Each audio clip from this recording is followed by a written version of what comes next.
Halo teman-teman semua, pada kesempatan kali ini kami dari kelompok 1 akan menampilkan video pembelajaran sejarah Indonesia tentang Indonesia pada masa awal kemerdekaan sampai masa demokrasi liberal. Berikut ini nama-nama anggota dari kelompok kami. Terdapat Agni Faristadiani, Alivia Putri Idelvis, Anggita Saskia, Eko Rizky Febrianto, Nabila, Sahil Abdillah, Siti Maisaroh, dan Veronica Berlian Naura. Selanjutnya kita akan membahas sedikit tentang latar belakang pada bab kali ini. Indonesia adalah negara yang merdeka pada tanggal 17 Agustus 1945 setelah berjuang melawan penjajahan Belanda dan Jepang. Proklamasi kemerdekaan Indonesia dilakukan oleh Soekarno dan Hatta yang dibawa ke Rengas Dengklok oleh sekelompok pemuda untuk mempercepat proklamasi. Namun, kemerdekaan Indonesia tidak diakui oleh Belanda, yang berusaha untuk mengembalikan kekuasaannya atas Indonesia. Hal ini menyebabkan terjadinya Perang Kemerdekaan atau Revolusi Nasional Indonesia yang berlangsung dari tahun 1945 sampai 1949. Pada bab kali ini terdapat 5 topik pembahasan, diantaranya keadaan politik Indonesia pada awal kemerdekaan, perkembangan ekonomi pada awal kemerdekaan, perkembangan politik pada masa demokrasi liberal, pemilihan umum tahun 1955, dan perkembangan ekonomi pada masa demokrasi liberal. Keadaan politik Indonesia pada awal kemerdekaan. Salah satu arti penting proklamasi kemerdekaan Indonesia tanggal 17 Agustus 1945 adalah puncak perjuangan bangsa Indonesia melepaskan diri dari penjajahan. Indonesia merupakan salah satu negara yang menjunjung tinggi demokrasi. Pada awal kemerdekaan, negara masih menghadapi tantangan dan hambatan. Beberapa peristiwa pada awal kemerdekaan Indonesia sebagai berikut. Kedatangan tentara sekutu dan Nica, konflik Indonesia-Belanda di berbagai daerah seperti pertempuran di Surabaya, pertempuran Ambawara Magelang, Bandung Lautan Api. Perjuangan diplomasi Indonesia seperti Perjanjian Linggarjati 10 November 1946, hasil Perjanjian Linggarjati yaitu sebagai berikut. 1. Pemerintah Belanda mengakui kedaulatan Republik Indonesia secara de facto atas Jawa, Madura, dan Sumatera. 2. Pemerintah Belanda dan Indonesia bersama-sama menyelenggarakan berdirinya sebuah negara federal bernama Negara Indonesia Serikat. 3. Pemerintah Negara Indonesia Serikat akan bekerja sama dengan pemerintah Belanda dengan membentuk Uni Indonesia Belanda dengan Ratu Belanda sebagai ketuanya. Agresi militer Belanda I dan Perjanjian Renville. Agresi militer Belanda I terjadi pada tanggal 21 Juli 1947 di mana Belanda melakukan agresi terbuka yang menimbulkan reaksi hebat dari dunia internasional. Sedangkan hasil Perjanjian Renville yaitu penghentian tembak-menembak. Daerah-daerah di belakang garis Van Mook harus dikosongkan dari pasukan Indonesia. Belanda bebas membentuk negara-negara federal di daerah-daerah yang didudukinya. Dalam Uni Indonesia Belanda, Negara Indonesia Serikat sejajar dengan Kerajaan Belanda. Akibat Perjanjian Renville, wilayah Republik Indonesia menjadi semakin sempit. Dan akhirnya, Perjanjian Renville berhenti ketika Belanda mengadakan agresi militer Belanda II pada tanggal 19 Desember 1948. C. Perundingan Romroyen 14 April hingga 7 Mei 1949. Untuk menjamin berhentinya agresi militer Belanda II, PBB membentuk United Nations Commission for Indonesia atau UNCL atau Komisi PBB untuk Indonesia yang menghasilkan persetujuan Romroyen sebagai berikut. Yang pertama, penarikan antara Belanda dari Yogyakarta dilakukan pada tanggal 24 sampai 29 Juni 1949. Yang kedua, tanggal 29 Juni 1949, TNI mulai memasuki kota Yogyakarta. tanggal 10 Juli 1949, Panglima Besar Jenderal Sudirman baru tiba di Yogyakarta. Yang ketiga, setelah Yogyakarta sepenuhnya dikuasai TNI, Presiden dan Wakil Presiden serta para pemimpin lainnya tiba di Yogyakarta pada tanggal 6 Juli 1949. Yang keempat, PDRI di Bukit Tinggi menyerahkan kembali mandatnya kepada pemerintah pusat Yogyakarta. Penyerahan ini dilaksanakan pada tanggal 13 Juli 1949. D. Konferensi Inter-Indonesia. Latar belakang adanya Konferensi Inter-Indonesia adalah adanya keinginan menjalin persatuan dan sikap bersama untuk menghadapi Belanda dalam Konferensi Meja Bundar atau KMB. E. Konferensi Meja Bundar atau KMB.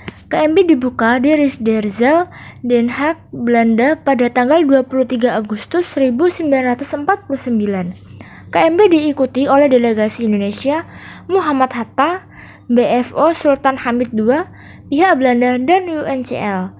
Hasil yang dicapai dalam KMB yaitu sebagai berikut. Yang pertama, Belanda mengakui Republik Indonesia Serikat atau RIS sebagai negara merdeka dan berdaulat. Yang kedua, status Kresidenan Irian Barat diselesaikan dalam waktu setahun sesuai pengakuan kedaulatan. Yang ketiga, akan dibentuk Uni Indonesia Belanda berdasarkan kerjasama sukarela dan sederajat. Yang keempat, RIS mengembalikan hak milik Belanda dan memberikan hak konsesi dan izin baru untuk perusahaan-perusahaan Belanda. Yang kelima, RIS harus membayar semua utang Belanda yang ada sejak tahun 1942. Pengakuan kedaulatan Indonesia oleh Belanda pada tanggal 27 Desember 1949 di Den Haag, Belanda. Pengakuan ini ditandatangani oleh Muhammad Hatta sebagai Wakil Presiden Republik Indonesia Serikat dan Willem Drees sebagai Perdana Menteri Belanda. Pengakuan ini juga disaksikan oleh perwakilan PBB. Dengan adanya pengakuan kedaulatan tersebut, berakhirlah masa revolusi bersenjata di Indonesia dan secara de jure Belanda telah mengakui kemerdekaan Indonesia dalam bentuk Negara Republik Indonesia Serikat atau RIS. Namun, atas kesepakatan rakyat Indonesia, pada tanggal 17 Agustus 1950, RIS dibubarkan dan dibentuk Negara Kesatuan Republik Indonesia atau NKRI. Selanjutnya, pada tanggal 28 September 1950, Indonesia diterima menjadi anggota PBB yang ke-60. Hal itu berarti bahwa kemerdekaan Indonesia secara resmi telah diakui oleh dunia internasional. Perkembangan ekonomi pada awal kemerdekaan. Faktor penyebab memburuknya keadaan ekonomi Indonesia, kehidupan ekonomi Indonesia pada awal kemerdekaan sangat sulit. Hal tersebut disebabkan oleh beberapa faktor berikut. A. Inflasi yang sangat tinggi. Inflasi terjadi karena tidak terkendalinya peredaran mata uang Jepang dan uang cadangan yang dikeluarkan oleh pasukan sekutu dari bank-bank yang berhasil dikuasainya. Serta Indonesia belum memiliki mata uang sendiri. Kelompok yang paling menderita adalah para petani, sehingga pemerintahan mengeluarkan kebijakan untuk sementara waktu, menyatakan ada 3 mata uang yang berlaku di wilayah RI, yaitu mata uang di Javash Bank, mata uang pemerintahan Hindia Belanda, mata uang pendudukan Jepang. Karena tindakan sekutu tersebut, maka pemerintah Indonesia pun mengeluarkan uang kertas baru, yaitu Oeng Republik Indonesia atau ORI, sebagai pengganti uang Jepang. B. Adanya blokade ekonomi dari Belanda. Blokade oleh Belanda ini dilakukan dengan menutup atau memblokir pintu keluar masuk perdagangan RI terutama melalui jalur laut dan pelabuhan-pelabuhan penting. Alasan Belanda melakukan blokade ekonomi yaitu sebagai berikut. 1. Mencegah masuknya senjata dan peralatan militer ke Indonesia. 2. Mencegah keluarnya hasil perkebunan milik Belanda dan milik pengusaha asing lainnya. 3. Melindungi bangsa Indonesia dari tindakan dan perbuatan yang dilakukan oleh bukan bangsa Indonesia. Tujuan dari blokade-blokade Belanda tersebut adalah menjatuhkan Republik Indonesia yang baru berdiri dengan senjata ekonomi. Akibatnya, perekonomian bangsa semakin memburuk, juga mengalami kekurangan bahan-bahan impor yang sangat dibutuhkan. Untuk menembus blokade ekonomi Belanda, pemerintah Indonesia melakukan usaha-usaha sebagai berikut. Usaha yang bersifat politis yaitu diplomasi beras ke India. Usaha yang bersifat ekonomis yaitu pemerintah Indonesia menjalin hubungan langsung dengan luar negeri dilakukan oleh pihak pemerintah maupun pihak swasta. 2. Upaya pemerintah mengatasi kesulitan moneter. Untuk mengatasi masalah perekonomian yang semakin memburuk tersebut, pemerintah Indonesia berusaha melakukan perbaikan dengan melakukan langkah-langkah sebagai berikut. A. Melakukan pinjaman nasional. Dengan persetujuan BPKNIP, Insinyur Surahman selaku Menteri Keuangan melaksanakan pinjaman nasional yang akan dibayar kembali selambat-lambatnya 40 tahun. Dengan uang tersebut, tentu dapat menambah kas negara. Dengan hal tersebut menunjukkan besarnya kepercayaan dan dukungan rakyat kepada pemerintah Republik Indonesia. B. Mengadakan konferensi ekonomi. Konferensi Ekonomi 1. Konferensi dihadiri oleh para cendekiawan, gubernur, dan penjabat-penjabat yang bertanggung jawab mengenai masalah ekonomi di Jawa. Tujuan konferensi adalah memperoleh kesepakatan yang bulat dalam menanggulangi masalah ekonomi yang mendesak seperti masalah produksi dan distribusi makanan, masalah sandang, serta masalah status dan administrasi perkebunan. Konferensi Ekonomi 2. Permasalahan yang dibahas adalah program ekonomi pemerintah, keuangan negara, pengendalian harga distribusi, dan alokasi tenaga manusia. Dalam konferensi ini, Wakil Presiden Republik Indonesia Muhammad Hatta menyampaikan saran yang berkaitan dengan masalah rehabilitas pabrik gula. Pembentukan Planning Board. Tugas badan ini adalah membuat rencana pembangunan ekonomi untuk jangka waktu 2 sampai dengan 3 tahun. Untuk menampung dana pembangunan tersebut, pemerintah akan membentuk Bank Pembangunan. Langkah-langkah yang dilakukan Badan Perancang Ekonomi atau Planning Board yaitu sebagai berikut. 1. Menyatakan semua bangunan umum, perkebunan, dan industri menjadi milik pemerintah Republik Indonesia. 2. Bangunan umum vital milik asing akan dinasionalisasi dengan pembayaran ganti rugi. 3. Perusahaan modal asing akan dikembalikan kepada yang berhak sesudah diadakan perjanjian Republik Indonesia Belanda. D. Plan Kasimo. Plan Kasimo adalah usaha pemerintah untuk menciptakan swasembada pangan dengan petunjuk pelaksanaan yang praktis seperti anjuran untuk memperbanyak bibit pada unggul, pencegahan penyembelihan hewan yang digunakan dalam kegiatan pertanian, dan usaha menanami tanah-tanah yang kosong terutama di Sumatera Timur. Berikut langkah-langkah dalam Plan Kasimo. 1. Mengadakan program intensifikasi di Jawa yaitu penanaman padi bibit unggul. 2. Menyediakan kebun bibit di setiap desa untuk menyediakan bibit unggul bagi rakyat. 3. Menanami tanah-tanah yang kosong terutama di Sumatera. 4. Pemeliharaan hewan secara baik, pencegahan pembelian hewan pertanian. 5. Melaksanakan program transmigrasi terutama dari Jawa ke Sumatera.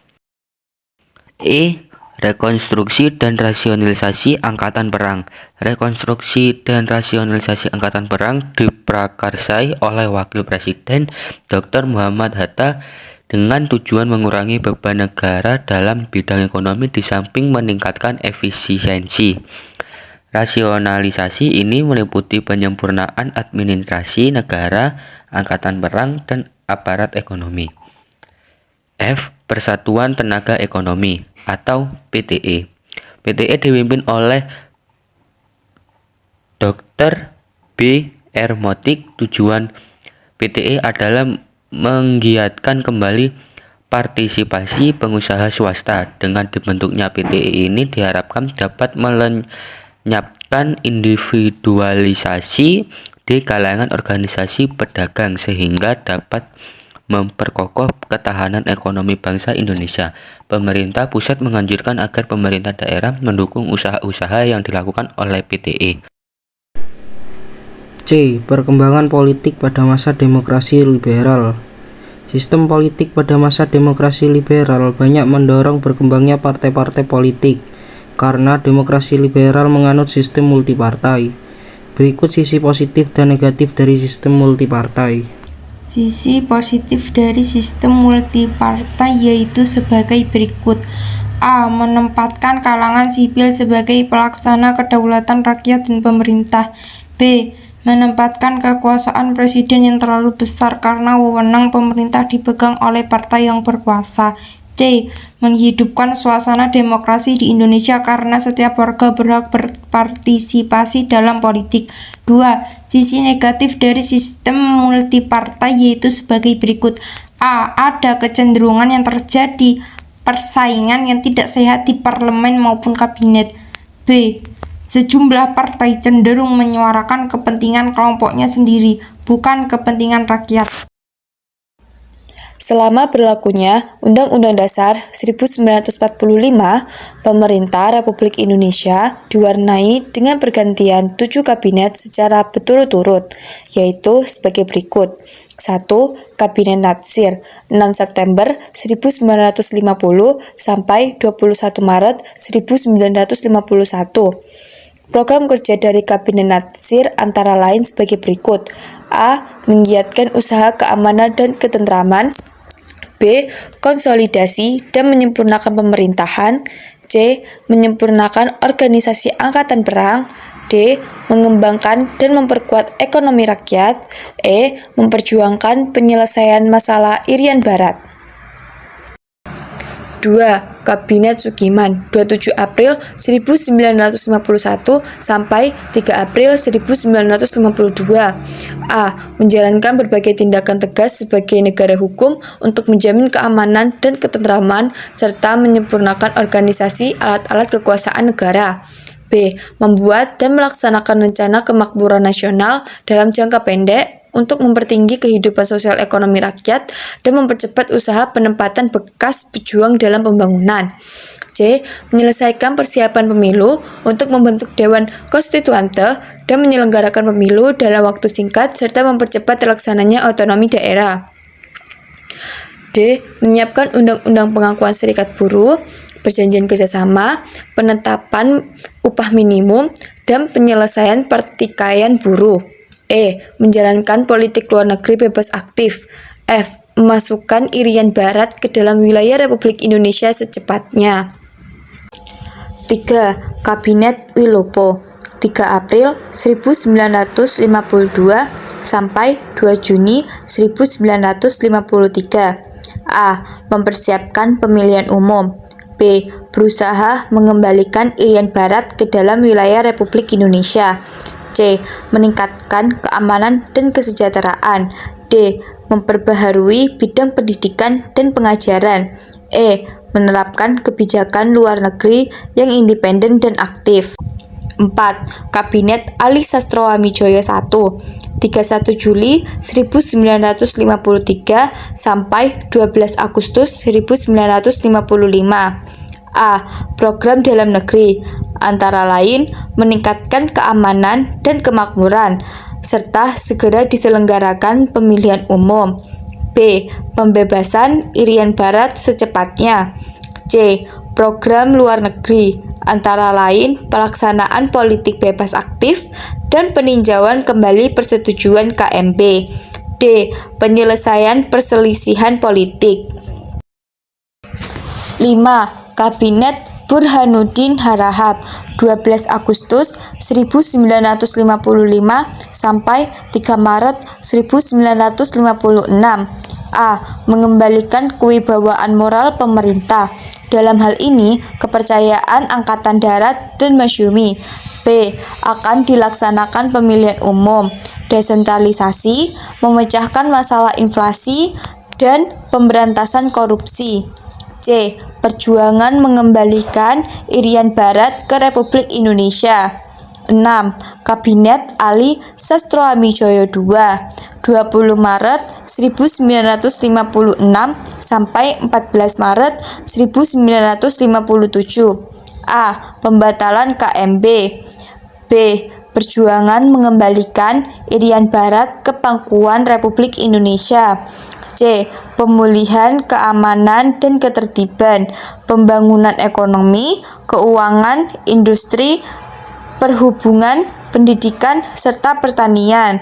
D. Melaksanakan keputusan Konferensi Asia Afrika. 7. Kabinet Juanda 9 April sampai 5 Juli 1959. A. Membentuk Dewan Nasional. B. Normalisasi keadaan Republik Indonesia. C. Melanjutkan pembatalan KMB. D.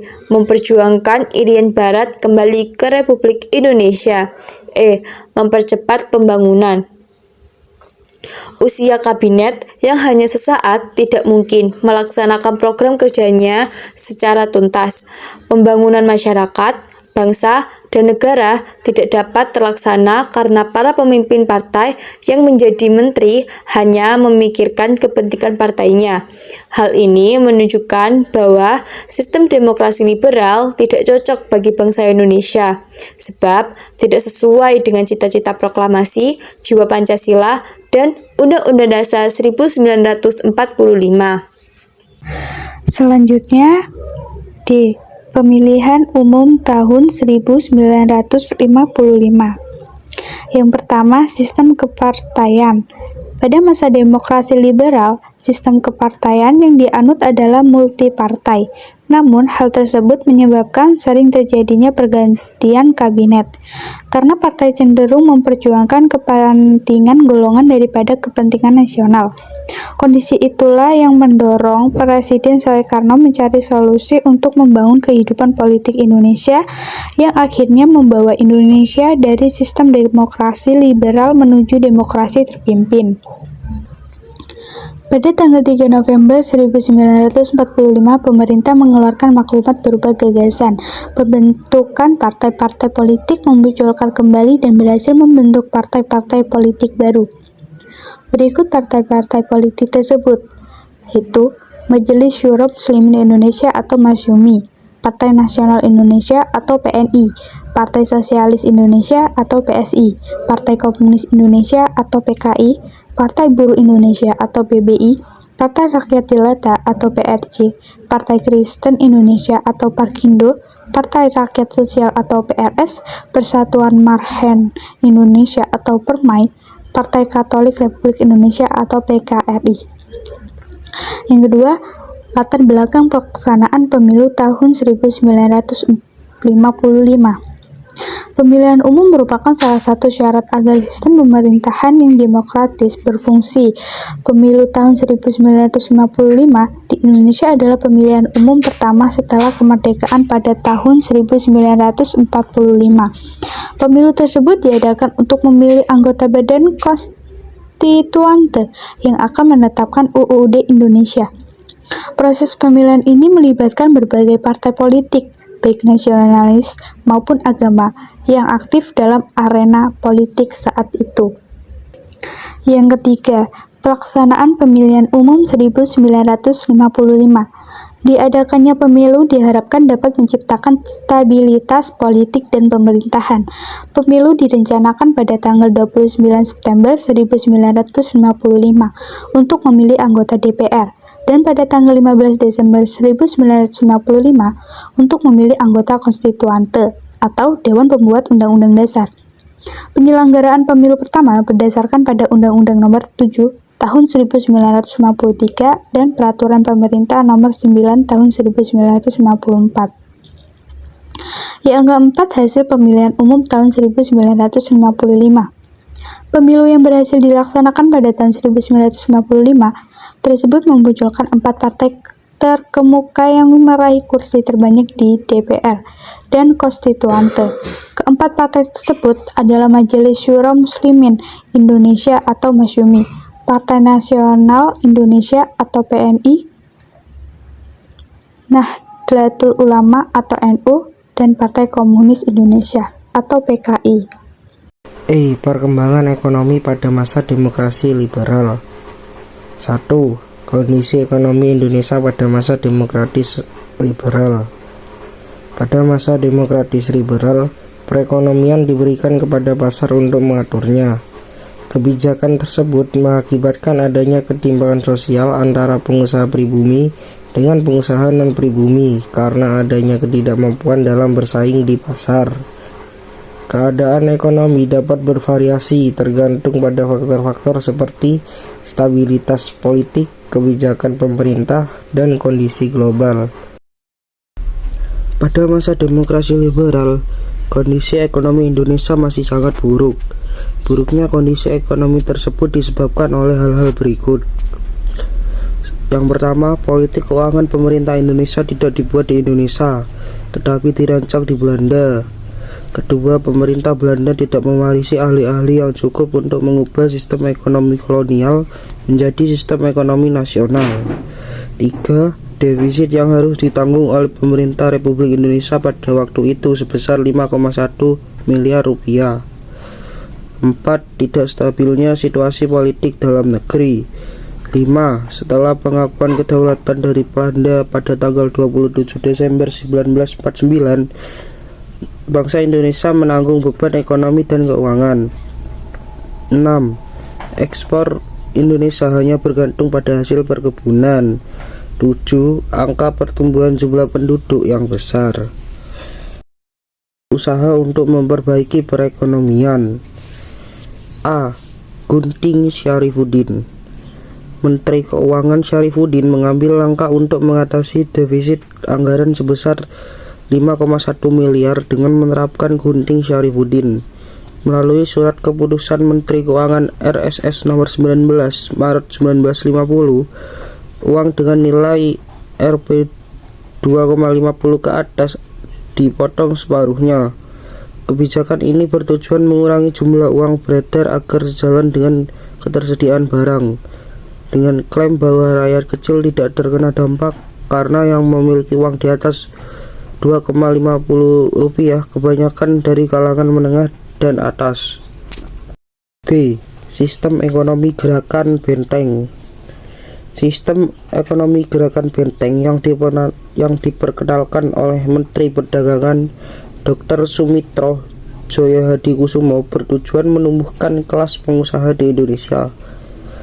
Program ini memberi kesempatan pada pengusaha bermodal lemah dengan memberikan bimbingan dan kredit. Namun, perkembangan tidak sesuai harapan karena para pengusaha pribumi cenderung bergantung pada pemerintah, kurang mandiri dalam mengembangkan usaha sehingga tidak berhasil mencapai transformasi struktur ekonomi kolonial ke struktur ekonomi nasional. C. Nasionalisasi The Javas Bank. Pada akhir tahun 1951, seiring dengan meningkatnya rasa nasionalisme, pemerintah Republik Indonesia melakukan nasionalisasi di Javas Bank menjadi Bank Indonesia. Adapun tujuan nasionalisasi ini adalah menaikkan pendapatan dan menurunkan biaya ekspor serta melakukan penghematan secara drastis. D. Sistem ekonomi Alibaba. Sistem ekonomi Alibaba yang diperkenalkan oleh Menteri Perekonomian Mr. Iskak Cokro Hadi Suryo pada masa pemerintahan Kabinet Ali Sastro Amijoyo I bertujuan memajukan pengusaha pribumi dan non-pribumi, terutama Cina, dengan kolaborasi. Ali melambangkan pengusaha pribumi, sementara Baba melambangkan pengusaha non-pribumi.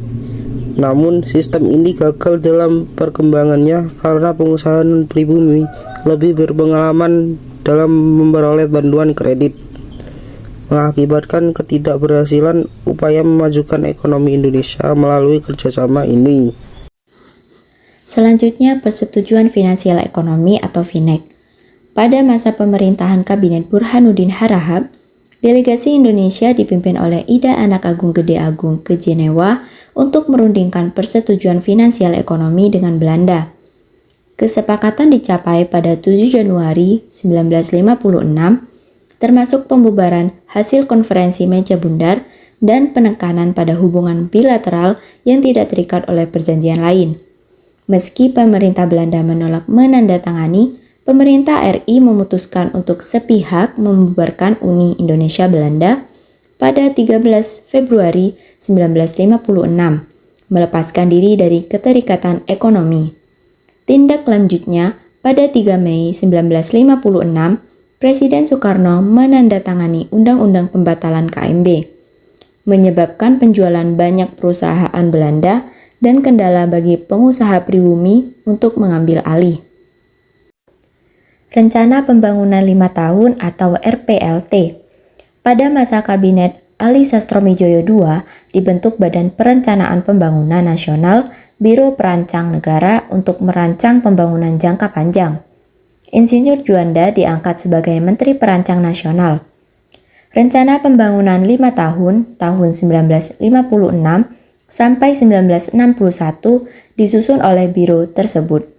Disetujui pada 11 November 1958, tetapi mengalami perubahan sasaran dan prioritas melalui Musyawarah Nasional Pembangunan atau MUNAP pada 1957. Ketidakstabilan politik dan ekonomi, termasuk ketegangan pusat daerah dan nasionalisasi perusahaan Belanda, serta depresi ekonomi di Amerika Serikat dan Eropa Barat pada 1957, menghambat pelaksanaan RPLT. Hal ini menyebabkan ekonomi mengalami kemerosotan, inflasi, dan lambatnya pembangunan. Dan yang terakhir, Musyawarah Nasional Pembangunan atau MUNAP. Musyawarah Nasional Pembangunan MUNAP diadakan pada masa Kabinet Juanda untuk meredakan ketegangan pusat daerah. Insinyur Juanda memberikan MUNAP kesempatan untuk mengubah rencana pembangunan demi menyusun rencana jangka panjang.